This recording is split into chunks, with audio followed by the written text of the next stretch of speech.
Allah itu. Tapi di konteks ini perlu hal yang besar gitu. Nah, bapak-bapak, ibu-ibu sekalian, saya akan mencoba sedikit mengeksplain gitu. Ini mah akhirnya contohnya punya bisnis saya nih Bu, yang mau saya contohkan gitu. Soalnya kalau nyontain orang lain misalkan Instagram atau apa, rasanya saya juga nggak tahu dalamannya kayak apa gitu ya. Ini yang saya jelaskan bisnis saya. Ini saya kemarin Arli udah punya toko sekarang. Hari gini enak loh. Saya mimpi nyuruh AI tolong buatkan satu toko kerajinan kulit, gayanya gaya kolonial, tulisannya Arli Leather Goods, langsung nongol Pak Bu. Ya? Pakai apa ya, lupa saya. Nah, AI. Jadi saya bermimpi sekarang udah bisa dilihatin Bu sama si AI. Ini salah satu mimpi saya ke depan. Saya punya toko kulit yang mewah, keren, hebat. Nah, itulah. Ini maksudnya mempresentasikan bahwa kita sebagai pelaku usaha itu punya mimpi. Mbak Vera, kepikiran nggak punya toko rajut kayak gini? Pikiran Pak, cita-cita. Yang kenceng ngomongin Mbak. Mas Jaji sudah mulai mewujudkan mimpinya gitu. Saya ingat dulu masih di belakang rumah, step demi step mimpinya dikerjakan gitu. Ini saya kebetulan pada kenal teman-teman lah perkembangannya seperti apa itu. Jadi ini saya mencoba diawali dengan mimpi dulu bahwa ini tujuan utamanya seperti ini. Silakan Bu. Saya nih akhirnya sekarang milih menjadi spesialis pernak-pernik kulit itu. Jadi ke depan mungkin saya udah nggak bikin tas kulit atau yang gede-gede. Silakan Bu. Next. Nah, apa sih Bu grand design bisnis yang bisa kita jelaskan ke investor gitu? Nomor satu, kita kudu punya misi Bu. Bisnis tuh apa ya? Nggak sekedar cuma ngejalanin gitu. Nah, misi saya itu pengen ngembangin bisnis tapi berbasiskan keunikan saya. Kenapa keunikan saya? Saya kebetulan sekolah desain, saya hobi desain, saya seorang desainer. Saya paham betul bahwa sisi keunikan saya itu memiliki nilai, memiliki value. Jadi saya membuat usaha ini bermisikan uniqueness. Mas Jaji, uniqueness apa? keunikan. Mas Jaji, uniqueness. Temen-temennya ahli-ahli bikin gerabah dengan gaya sendiri. Mas Jaji sama nih, ngangkat bisnis basisnya keunikan. Mbak Vera sama, ngerajutnya punya keunikan. Ma Ipe, nah bisnisnya berdasarkan kekhasan. Jadi mengangkat ciri khas citra daerah itu. Jadi misinya jelas. Mbak Tika gitu. Misi apa Mbak? Oh Tuhan, buatlah Tuhan sebesar-besarnya itulah. Jadi kalau kita ngomongin perusahaan-perusahaan besar dunia Pak, dia punya misi-misi besar loh. Harley Davidson bikin orang naik motor seperti pahlawan gitu, gagah, keren gitu, kayak gitu-gitu. Itu harus punya Pak Bu. Selama kita bisnis nggak punya misi itu rasanya datar gitu ya. Nomor dua Bu, ini yang perlu dijelaskan lagi bahwa sementara finance itu kalau yang sudah ada join sama apa dijelaskan. Kalau saya masih mandiri, keuangan yang saya jalankan masih mandiri. Terus Bu, yang ketiga Pak Bu, kita harus paham betul bahwa di dunia bisnis memiliki kompetitor. Banyak kita tuh berbisnis lempeng aja gitu. Saya betul-betul tahu kompetitor saya siapa gitu. Ini contoh Bu, di Garut. Garut itu wah jagonya kulit itu. Jogja sudah pengalaman banyak. Magetan gede, Sidoarjo apalagi. Bapak Ibu bayangin, kalau misalkan bisnis kita nggak ngelihat kompetisi gitu, nggak lihat kompetitor, kita nggak tahu ngapain-ngapain aja. Orang bikin gantungan kunci asal bikin aja, bikin tas asal bikin aja. Saya ngelihat orang seperti apa, terus kudu apa sayanya gitu. Jadi nggak ujug-ujug, misalkan Maipe lagi rame siwang, bikin siwang gitu. Ongko siwang mas siwang aja gitu. Nah, ini saya mencoba biarin orang punya bisnis kulit, saya juga punya bisnis kulit, tapi dengan cara yang saya jalankan sesuai misi itu tadi itu loh Bu. Nah terus selanjutnya Bu, nah ini saya penting nih, dari tadi yang ngomongin kompetisi, akhirnya saya punya strategi Bu. Strategi saya ngadepin persaingan itu, saya pengen orang bangga dengan barang saya. Jadi kalau orang beli gantungan kunci, ini loh gantungan kunci Arli, ini loh gantungan kunci Mbak Vera gitu. Pokoknya orang tuh demen apa, bangga banget kayak kita pakai iPhone gitu loh. Kalau iPhone tuh bangga Bu. Nah ini saya kenapa ngomongin bangga? Ini strategi jangka panjang saya Bu. Saya nggak mau ikut-ikutan bikin barang murah gitu, asal jadi. Cara menjahitnya yang orang lain pakai mesin, saya pakai tangan.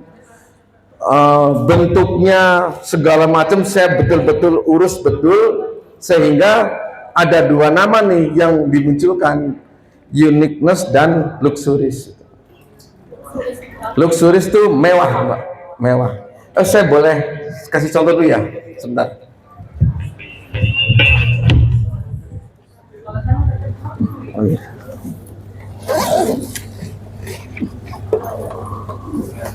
Oh, terlupa ya. Iya. Saya bawakan sedikit Bu. Oh ini dua dulu nih. Nah. Ini Pak Bu, saya ngomongin uniqueness nih ya, unik gitu. Ini sampingnya kayu Bu. Kira-kira udah pernah lihat belum bikin tas sampingnya kayu, kayunya dijahit? Belum pernah ya? Saya jahit Bu. Nah ini yang paling lebih ini lagi, sama-sama Mbak. Ini lanyard tuh produk paling laris punya saya nih Bu. Ini belakangnya kayu juga. Ini kayu saya jahit. Ini produk paling baru, saya kebetulan join sama penggiat kayu kelapa gitu. Jadi bayangin kayu kelapa saya jahitkan langsung ke kulit. Kira-kira pernah lihat nggak di Indonesia kayak gini? Nah, Arli itu menuju ke uniqueness. Orang nggak bikin, saya bikin. Ini yang akan menjadi poin penting saya strategi menjalankan bisnis itu enggak. Jadi saya ngerasa sekarang bisnis itu enggak ngikut-ngikut orang bikin kulit saya bikin kulit, enggak. Saya punya strategi sendiri. Ini uniqueness jadi penting. Luxurious itu kenapa penting buat saya? Karena buat jangka panjang keuntungannya akan jauh lebih besar itu. Apple jualan mahal tapi laris, bayangin Bu. Coba orang kan biasanya mahal tuh nggak laku. Ini mah Apple mah mahal tapi laris. Saya pengen seperti itu. Saya pengen seperti itu. Silakan Bu, lanjut Bu. Nah, next. Ini yang jadi penting banget Bu. untuk menjalankan yang tadi semua, saya biasanya kalau di anak mahasiswa tuh terjadikan apa tugas itu, membuat timeline bisnis. Jadi timeline bisnis itu penting buat guidance, Bu. Saya ngelihat teman-teman ini udah senior lah, udah kenal 2, 3, 4 tahun ya. Yang CIC 1,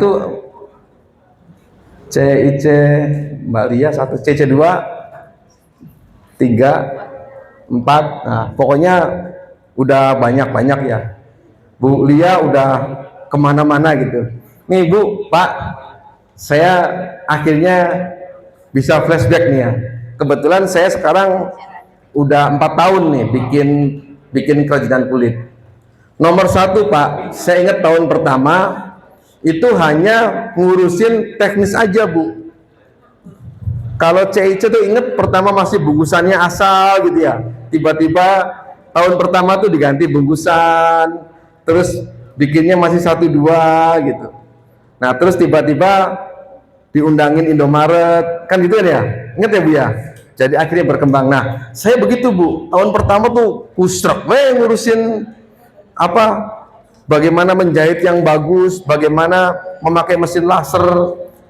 Tahun kedua saya pengen desainnya lebih banyak. Desain tuh susah Bu. Kalau Mbak Ipe atau Mbak Tika cuman ngurusin satu model makan, saya harus ngurusin banyak desain. Ini yang bikin repot. Jadi saya perlu waktu 1 tahun untuk memperbanyak desain. Tahun ketiga sudah mulai pasar dikembangkan. Saya datang ke Malioboro, datang ke Jakarta, ke Bandung. Kalau ingat teman-teman yang kerajinan ya, waktu itu kita jalan-jalan mencari pasar. Nah itu sebetulnya masuk dalam program saya tuh Bu. Pasar itu kita kembangkan. Tahun ketiga saya memperbanyak desain dan pasar. Keempatnya sudah mulai penguatan mesin produksi. Makanya di tahun keempat saya tambahin 2.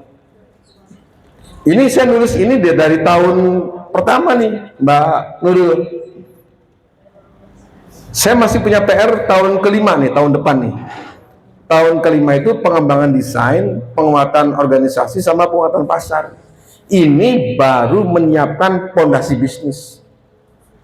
Jadi saya ngerasa 5 tahun pertama itu belum bisnis.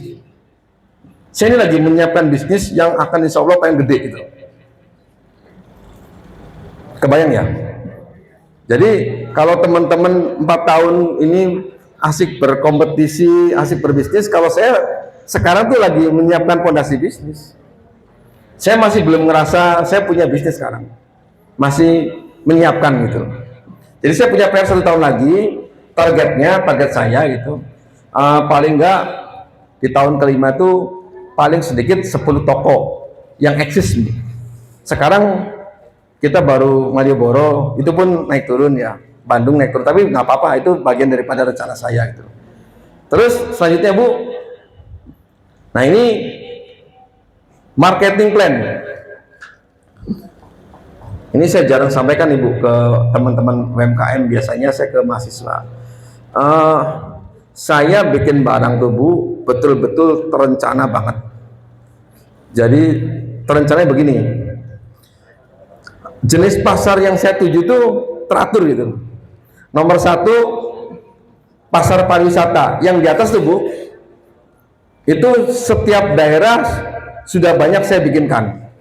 Kemarin saya kirim ke Semarang banyak gambar lawang, tugu apa sih, lawang sewu ya, lawang sewu, tugu muda, pokoknya setiap daerah yang saya pilih saya bikinkan, saya kirim ke sana itu. Ini satu pasar yang saya ingat Mbak Nurul waktu di Batam ya, ada satu toko katanya, kata dia tokonya waktu belum pandemi itu gantungan kunci seminggu tuh paling sedikit 200 biji. Jadi saya kebayang kalau saya bisa ngisi satu toko terus laku seminggu 200 biji. Saya ngurusin daerah wisata aja tuh Bu, kayak harus punya pabrik 1. Saya ngurusin ngurusin pariwisata aja, bener-bener saya harus punya gudang khusus. Jadi kenapa saya lari ke berbagai daerah, Mbak Nurul? Sekarang saya gandeng dinas pariwisata. Itu bagian dari strategi. Jadi saya sebenarnya nggak ngasal. Saya ajak teman-teman ini nih, aslinya nih kita nih ada grand design bisnis gitu loh. Mbak Tika yang ngurusin online aja satu rumahnya udah nggak muat. Ini saya kalau bayangin tiap daerah saya isi, yang satu toko minta 100 aja sebulan, 200. Nyatanya kemarin di Semarang aja sekali kirim 500, Bu. Jadi kalau se-Indonesia, Bali kena, Surabaya kena, Jogja kena, sampai Cirebon kena gitu, Bandung, Jakarta, cukup, Bu. Serius. ini nih bener-bener ya, ini rencana bisnis ya. Terus yang kedua, saya punya pasar retail di luar pasar pariwisata ya. Ini saya genjot lagi, bener-bener saya buatkan produknya segala macam sambil kita nunggu pasarnya. Terus yang ketiga, pasar corporate yang ini, Bu. Ini saya kebetulan banyak banget ya kayak gini, banyak banget, alhamdulillah. Sama ini satu lagi, sebentar.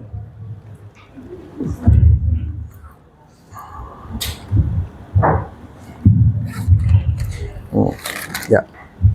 Nah, ini hari buka-bukaan kartu ya, Bu. Bu, Pak, ini saya bikin gantungan kunci kayak tadi ya, idenya luxuris gitu. Jadi barang tuh di packing, saya kalah sama makanan mah packing bagus-bagus, kita ketinggalan, tapi kita harus berjuang.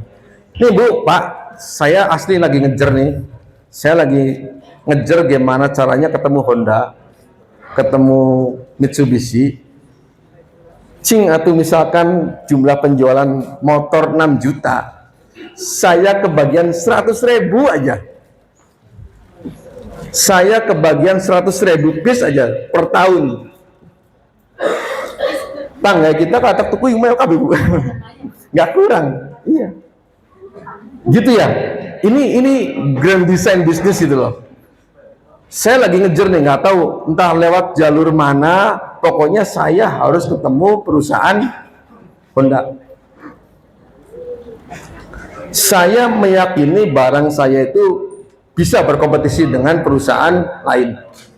Sok, ayo mother, tuku motor dipai helm, jaket, ini kan bagus, keren.